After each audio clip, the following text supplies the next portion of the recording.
Brian and I have a unique hobby. We dig for bottles. All right, we dig for bottles. It's something we've been doing for many years. Me, 40, and Brian's how many years? 25. And it's a wonderful hobby. We enjoy it a lot. Been digging Menominee for 4 years. Probably 200 pits we probably dug complete total.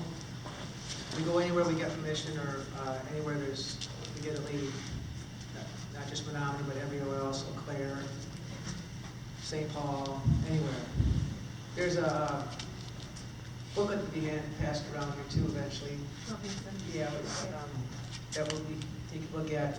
And we also have a sign-up sheet up here. If you're interested in a dig later on, we have a sign-up sheet, 2 of them up here. Leave your address and phone number and stuff. If you like us to come out and check your property out. It's something that we do. A lot of people don't know what they might have, and we are able to generally look at the property. A lot of times we don't even have to pick up our probe, which is, a lot of people will ask, how do we find them? Well, first thing we do is we come out and look at your property, and we kind of determine whether there are any utilities or anything. Some areas of town, everything is above ground. Other places, we do the utility locates, and this is how we find them. We just start probing the ground, and we go by the way it feels. And in Menominee, it's relatively easy. That's one of the reasons we fell in love with the town, and also the fact that it's there's a lot of old, still standing homes that in other communities, because we think what happens in college towns is they don't tear down the old ones, they just rent them out. and it seems that that's the way it is. I mean, other towns, they just, well, that house is 100 years old, let's get rid of it and build a new one. And some towns just don't, and we really like those towns. So. There's several bottles that come out of Menominee. Menominee, years ago, the spelling of the town was too easy at the end of it. That changed because of the post office. It was getting mail in Menominee, Michigan, from Menominee, Wisconsin. And you can kind of date some of these bottles by that spelling differentiate. And we've got examples up here. The most prolific, the main reason we came to Menominee to dig is for this bottle right here. We knew these bottles existed, and we wanted one. It's a Torger Hansen. It's the location of Bremer Bank, I believe, right now in downtown Menominee.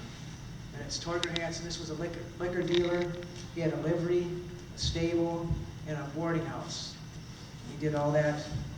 He was in business with his brother for many years previous. This is an earlier example. T. Hansen and Bro, which is the tougher version of it. This is a quart bottle. We call this a coffin whiskey. It's extremely fragile and thin. And some guys would hide their drinking habit in the privy. They would drink their bottles and throw them in the privy. And we come by with that probe and find them. Yeah, like I say, when he was holding it up and he was saying it's very fragile, and I was going like this. Yeah, you don't want to do that too many times, otherwise you'll end up breaking everything that's in the hole. So once we have found the hole, what's that? Can you pass it to him, because you're really hard to hear. Oh, want me to yell louder? Okay, I'll yell louder. When we are looking for the hole, what we'll do is, after we find it, then we figure out the dimensions of it, and we will take and remove the sod, cut out the sod, put it on a tarp, surround the whole area with a tarp, and then throw all the material on the tarp, and when we're done, it all goes back into the hole, and the whole thing is totally restored. Yesterday we were digging in Eau Claire, and the property owner wasn't there at the time, and he caught up with us about 4 hours later, and he wanted to know where we dug, and we told him. He said, well, I've been over to my property, and he said, I can't find it. And so that is, we take that as a compliment, that he couldn't find where we dug in his lawn. And so we try and do the best job that we possibly can to keep everybody happy, because it is a hobby, and we know that it's dependent upon everybody cooperating with us and us cooperating with the homeowner. So it is what it is, but we enjoy it. We've done many days in Menominee. A couple that are outstanding ones is we were at this house, the guy was selling it, said you have a weekend to come out and dig, and that's about it. So we came up next week and dug. Well, he had a 9-year-old daughter. The 9-year-old daughter was infatuated with us, just couldn't believe what we were doing. It was mind-boggling to her. So she sat on her hands and knees and watched us dig 4 different pits in her backyard and brought artifacts from that dig to her school for class project and got an A on her project as well. And she wanted us to find more pits even though there was none left. She wanted us to come dig the neighbor's yard that next day. And it turned out to be really good. It was wonderful. They wanted us back after we cleaned their yard out. So fishing, we can only fish in a yard from the pits are in the yard. Our fishing's done after the pits are exhausted. It's a one-time deal, kind of, or a 2 or 3 weekend deal.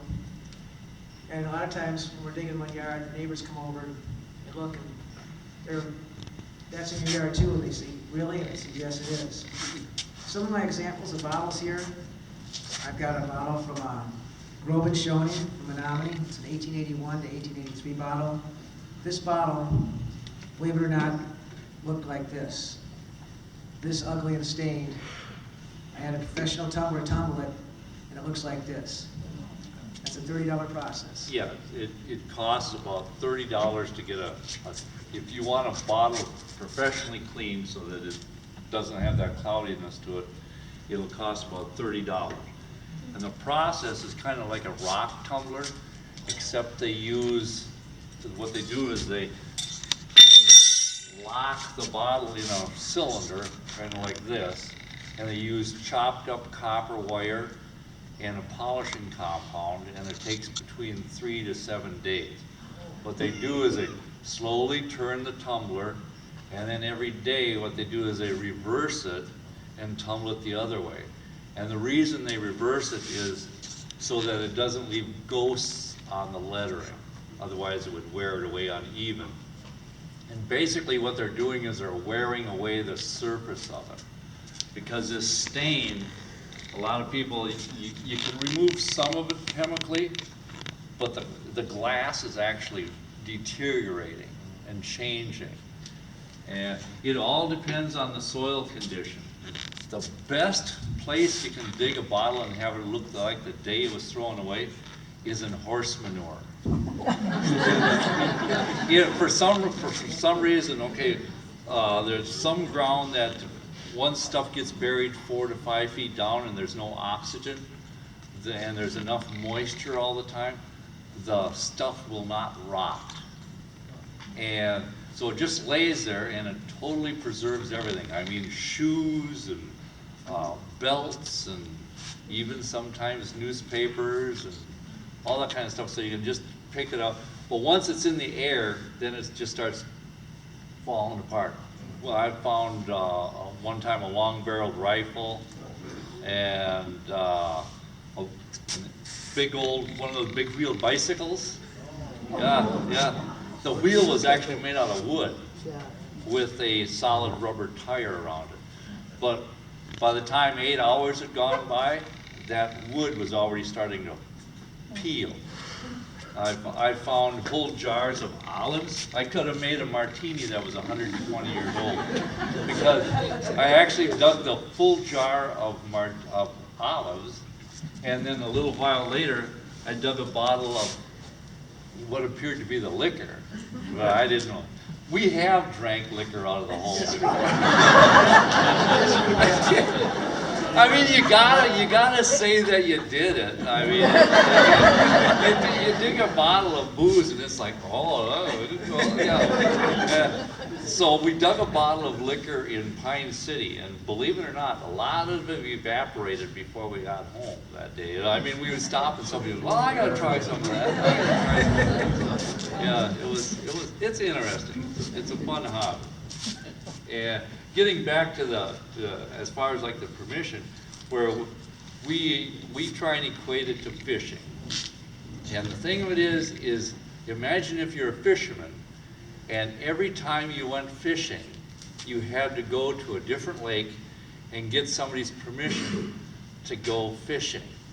And then once you were done fishing, once you caught that fish, you could never go back there, and you gotta go find another one. That's kind of the predicament we're in every weekend. Well, where are we gonna go this time? And so we literally hop in the car, and like this year, we've been to Rochester already, so we're gonna probably hit Zimbrota. We got some old maps of Zimbrota. And so we'll be knocking on doors, and some people say, you're crazy, and other people say, sure, go ahead. So, and those are the people that we really love. And we like to try and fasten some of the history of because we give a lot of the stuff away, a lot of the history of their home to the people that live there. And especially like the dolls and the toys and stuff that other people enjoy. It is a fun hobby.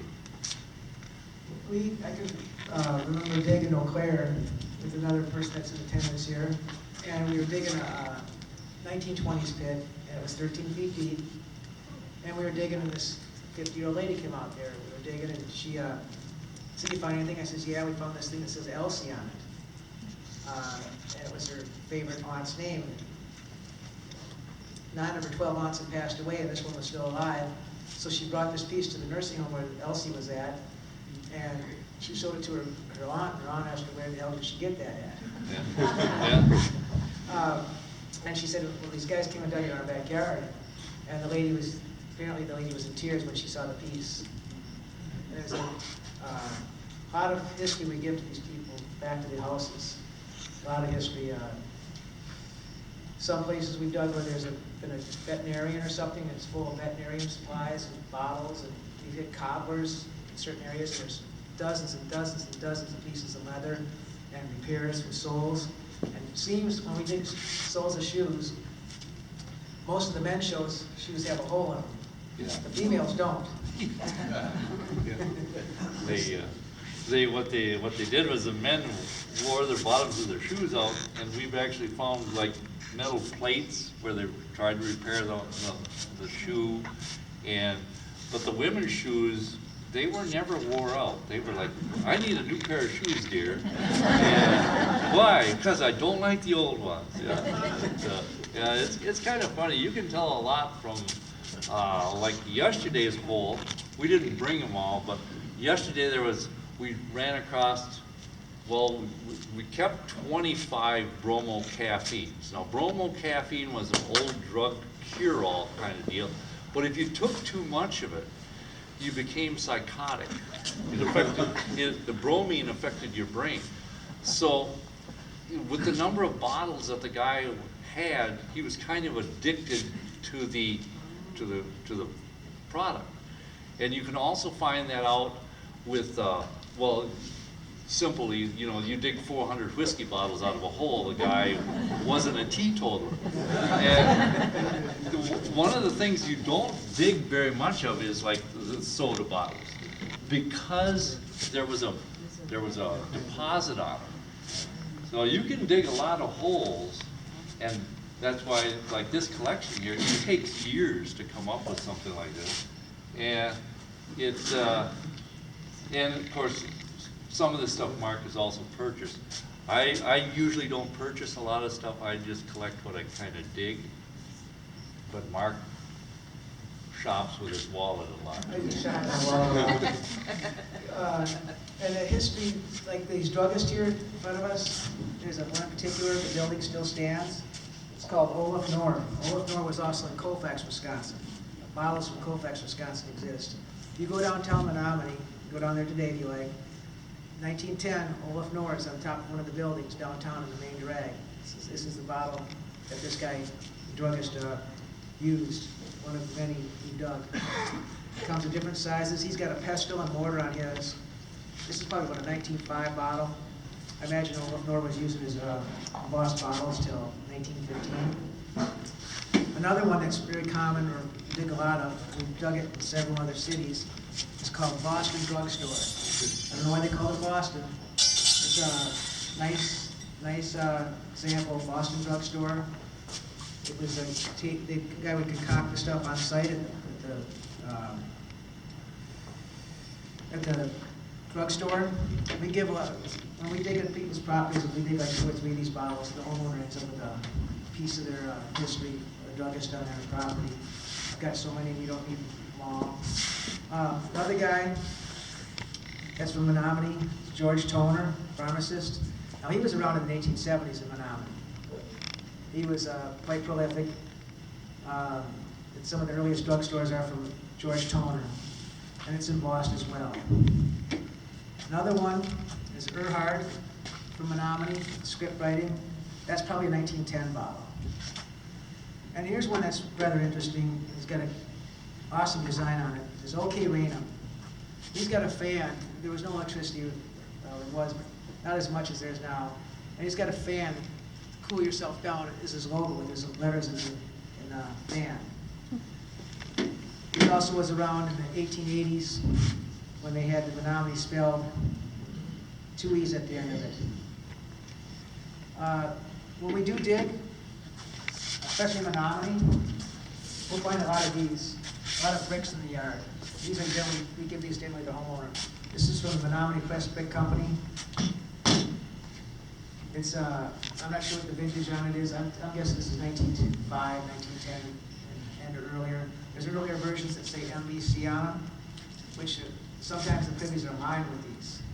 We probably dug, what, 4 or 5 privies? 4 or 5, yeah. In Menominee, they're lined.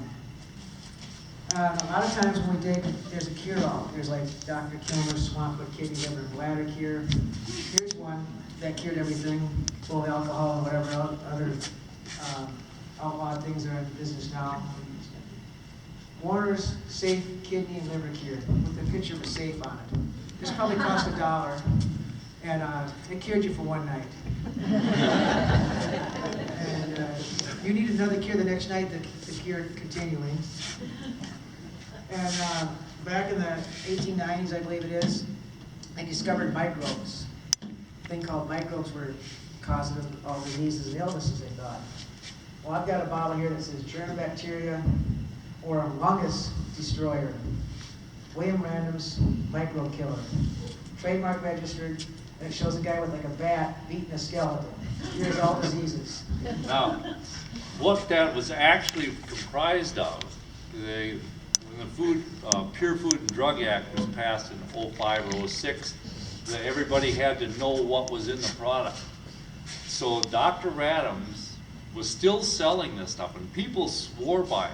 And what it was is every 100 gallons, they took 100 gallons of water, and they took a gallon of sulfuric acid, and they took 3 gallons of wine, red wine, and mixed it together and produced this pink liquid.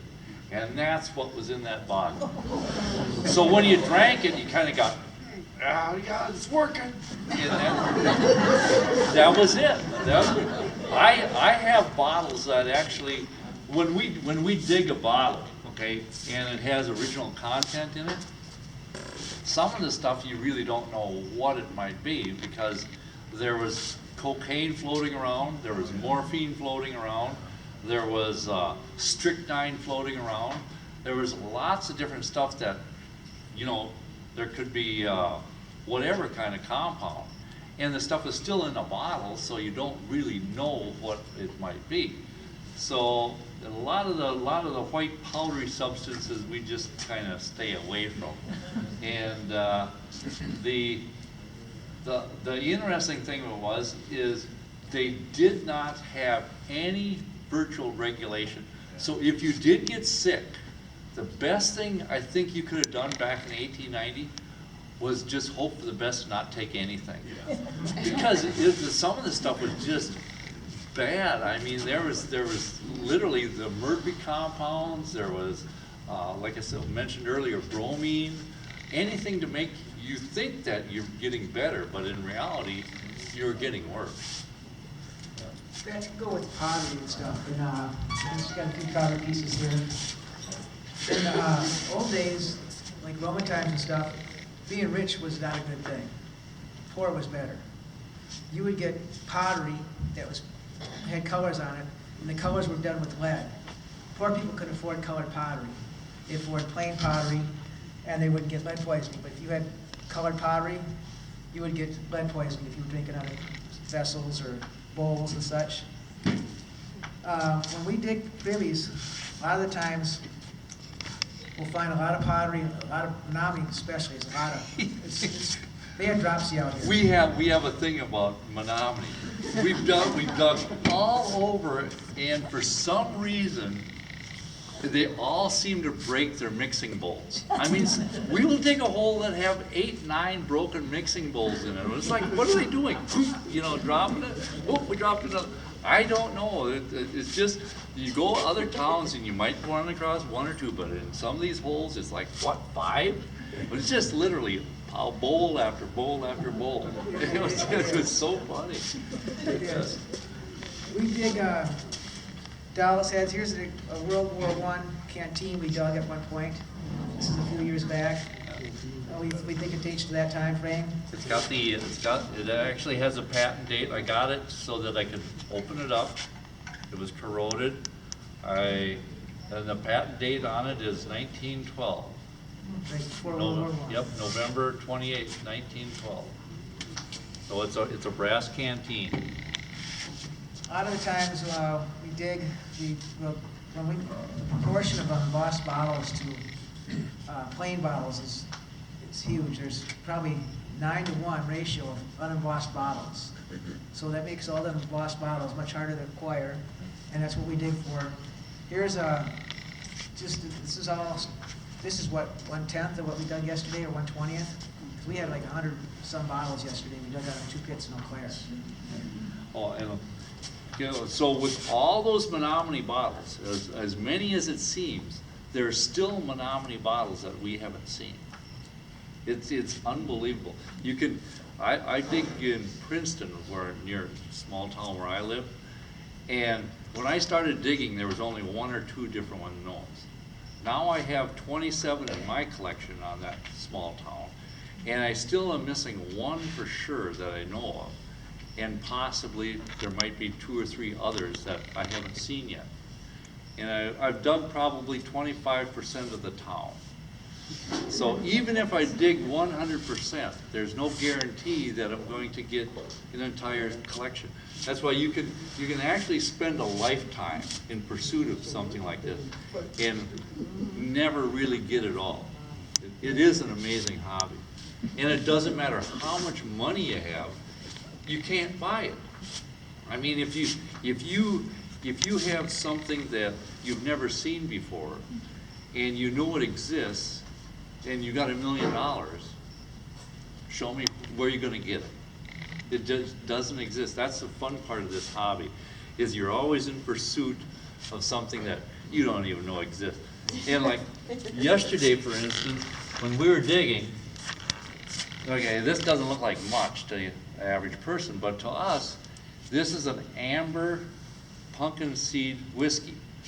Of all the pumpkin seeds I've ever seen, I've never seen an amber, and neither has Mark.